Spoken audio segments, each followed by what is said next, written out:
Hello friends, आज हम बात करेंगे डीएलएड फर्स्ट सेमेस्टर के बारे में। आज का दोस्तों जो हमारा विषय है वह बाल विकास एवं सीखने की प्रक्रिया है। ठीक है, अगर दोस्तों आप मेरे चैनल पर नहीं आए तो मेरे चैनल को सब्सक्राइब कर लीजिए, क्योंकि दोस्तों मैं आप लोगों के लिए ऐसा वीडियो बनाता रहूँगा। ठीक है, इससे पहले दोस्तों मैं इस विषय के ऊपर कुछ वीडियो बना चुका हूँ, उसको आप प्ले लिस्ट में जाकर देख सकते हैं। ठीक है, तो आज का जो मेरा टॉपिक है वह है बुद्धि। ठीक है, तो इसके बारे में दोस्तों हम लोग पढ़ेंगे।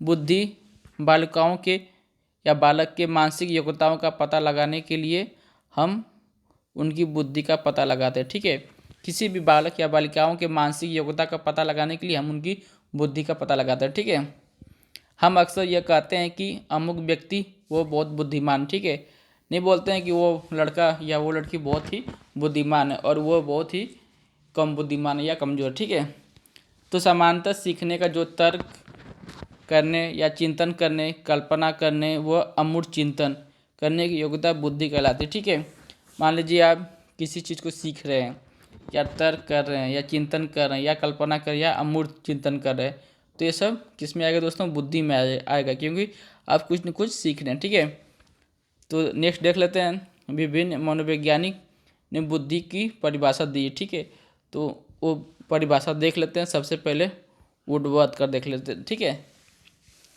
बुद्धि कार्य करने की विधि है। वुडवर्थ महोदय बोलते हैं कि क्या बुद्धि आपकी क्या है? कार्य करने की विधि है। ठीक है, अब नेक्स्ट हम लोग देखेंगे टर्मैन के अनुसार। ठीक है, बुद्धि अमूर्त विचारों के बारे में सोचने की योग्यता है।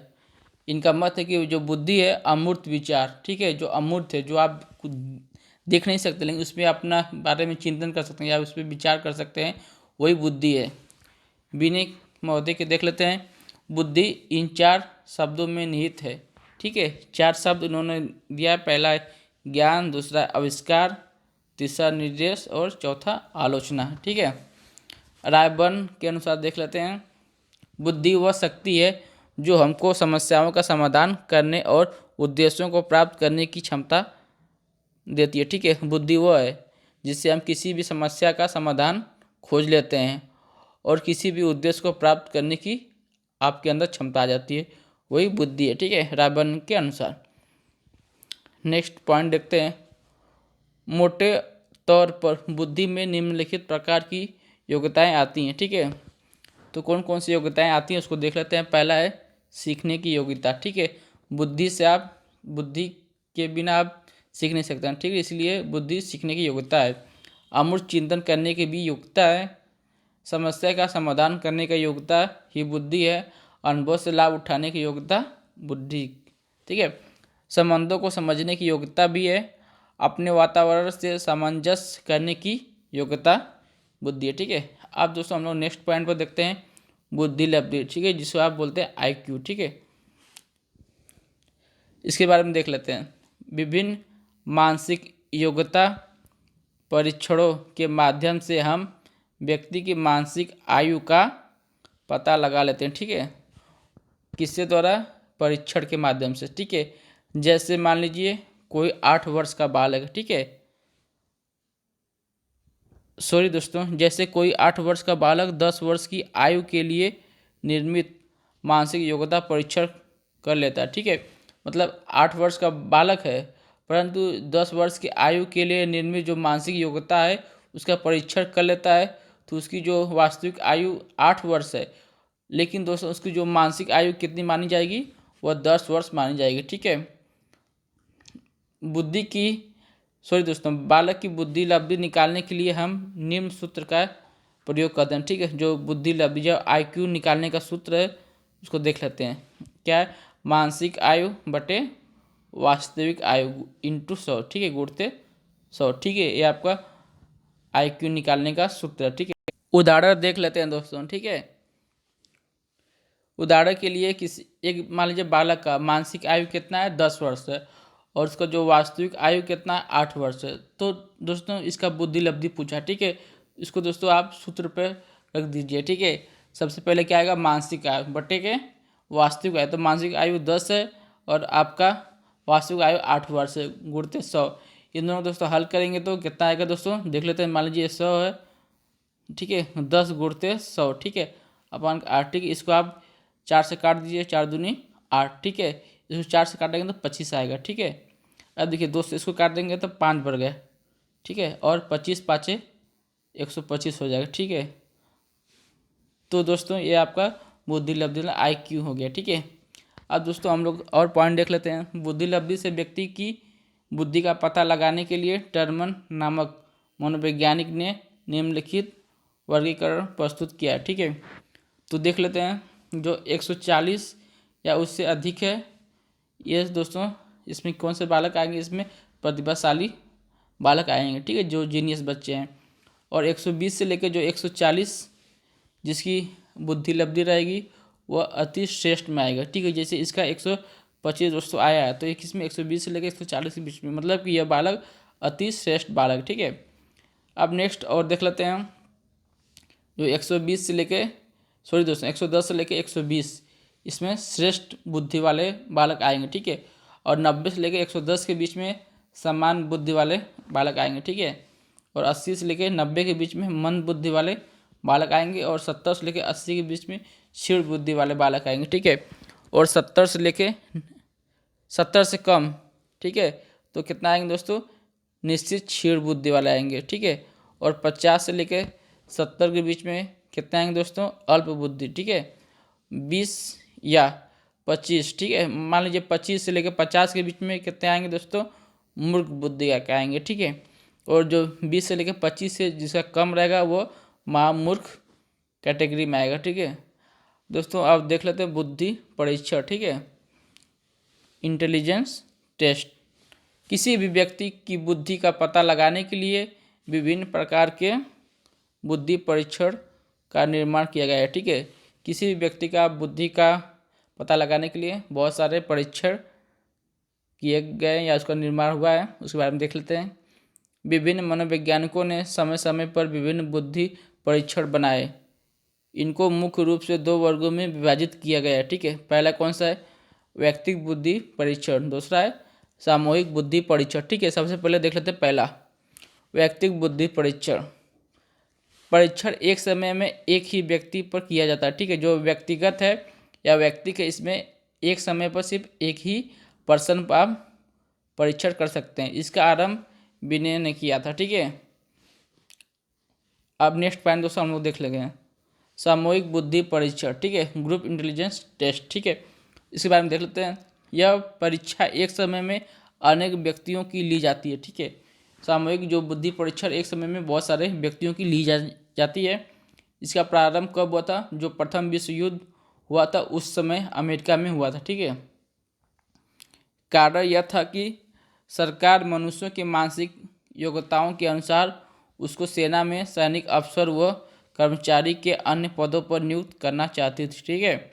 जब विश्व युद्ध हुआ था उस समय व्यक्तिगत व सामूहिक दोनों प्रकार के परीक्षण के 2 रूप हो सकते हैं, ठीक है। तो इसमें कौन कौन से, पहला वर्बल, ठीक है, दूसरा नॉन वर्बल, ठीक है, मतलब भाषात्मक और क्रियात्मक, ठीक है। इसके बारे में देख लेते हैं। पहला भाषात्मक परीक्षण, ठीक है।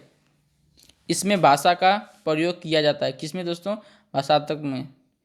वह अमूर्त बुद्धि की परीक्षा ली जाती है। इसमें किसकी ली जाती है, अमूर्त बुद्धि की परीक्षण ली जाती है, ठीक है।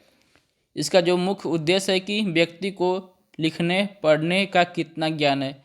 इस जो परीक्षण का मेन उद्देश्य क्या है कि कोई व्यक्ति कितना पढ़ा और लिखा है, ठीक है। उसे प्रश्नों के उत्तर लिखकर, गोला बनाकर, गूढ़ा बनाकर या रेखांकित करके दोनों होते हैं। इस परीक्षण में अनेक प्रकार के प्रश्न पूछे जाते हैं दोस्तों। देख लेते हैं दोस्तों कौन कौन से वो प्रश्न हैं, अंकगणित के प्रश्न, ठीक है। जो गणित है उसमें अंकगणित जो प्रश्न हैं उसमें पूछे जाते हैं। दूसरा है व्यवहारिक ज्ञान से संबंधित प्रश्न पूछे जाते हैं। तीसरा है निर्देश के अनुसार प्रश्नों के उत्तर। चौथा आपको क्या दोस्तों, समानार्थी या विलोम शब्द। और आपका पांचवा क्या है, बेतरतीब शब्दों के तरतीब में लिखना, ठीक है। अब नेक्स्ट हम लोग देख लेते हैं क्रियात्मक बुद्धि परीक्षण, ठीक है, या क्रियात्मक परीक्षण। इन परीक्षणों का प्रयोग उन व्यक्तियों पर किया जाता है, ठीक है। कौन से व्यक्ति पर किया जाता है, जिसको भाषा का ज्ञान कम होता है, मतलब जिसको भाषा का मतलब लैंग्वेज का ज्ञान कम होता है, या जो पढ़ा लिखा नहीं होता, मतलब जो व्यक्ति कम पढ़ा लिखा हो या जिसे भाषा का ज्ञान कम हो, उसके साथ ये क्रियात्मक परीक्षण किया जाता है। ठीक है, इसके द्वारा मूर्त बुद्धि का पता लगाया जाता है। ठीक है, कौन से बच्चे या आदमी मूर्ख बुद्धि के हैं। इस परीक्षण में वास्तविक वस्तुओं का प्रयोग किया जाता है और परीक्षण को समस्या पूर्ण कार्य करने को दिए जाते हैं। ठीक है, जैसे चित्र के बिखरे हुए टुकड़े को क्रम से लगाकर चित्र पूरा करना, पहला यही दिया जाता है कार्य। दूसरा है किसी दिए हुए चित्र में असंभव बात को बताना। तीसरा है तिकोनी या चौकोर व गोल वस्तुओं को रखकर आकृति को पूरा करना। और आपका लास्ट और चौथा है भूल भुलैया से होकर बाहर जाने का मार्ग बताना। ठीक है, अब दोस्तों हम लोग नेक्स्ट पॉइंट हम लोग देख लेते हैं। इन सभी परीक्षणों का प्रयोग अधिकतर प्रशिक्षित मनोवैज्ञानिक द्वारा ही किया जाना चाहिए। ठीक है, जो प्रशिक्षित मनोवैज्ञानिक है उनके द्वारा ये सब कार्य किया जाना चाहिए। तो देख लेते हैं कुछ प्रमुख बुद्धि परीक्षण के नाम। ठीक है, तो पहला क्या है, व्यक्तिगत भाषात्मक परीक्षण। ठीक है, और दूसरा क्या है आपका व्यक्तिगत क्रियात्मक परीक्षण, और तीसरा आपका है सामूहिक भाषात्मक परीक्षण, और जो आपका चौथा क्या है सामूहिक क्रियात्मक परीक्षण। ठीक है, तो इन चारों के बारे में देख लेते हैं। इस पहले में कौन कौन से आते हैं।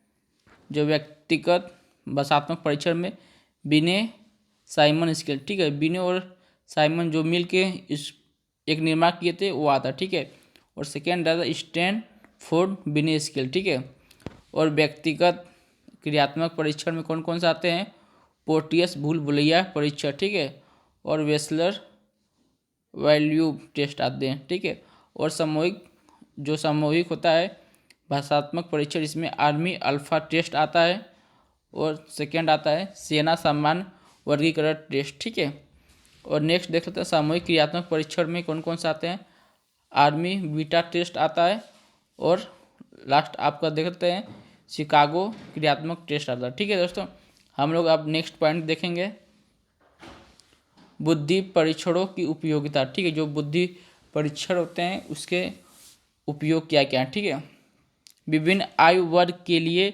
निर्मित परीक्षणों के माध्यम से हम बालक की बुद्धि का पता लगाकर उसके अनुकूल शिक्षा की व्यवस्था कर सकते हैं। ठीक है, मतलब जैसे बालक हैं उनका बुद्धि परीक्षण करके उस बालक के अनुकूल हम शिक्षा का व्यवस्था कर सकते हैं। ठीक है, इसी कारण से बुद्धि परीक्षण शिक्षा का महत्वपूर्ण साधन बन गए हैं। जो बुद्धि परीक्षण है इसीलिए शिक्षा का क्या महत्वपूर्ण साधन बन गया है।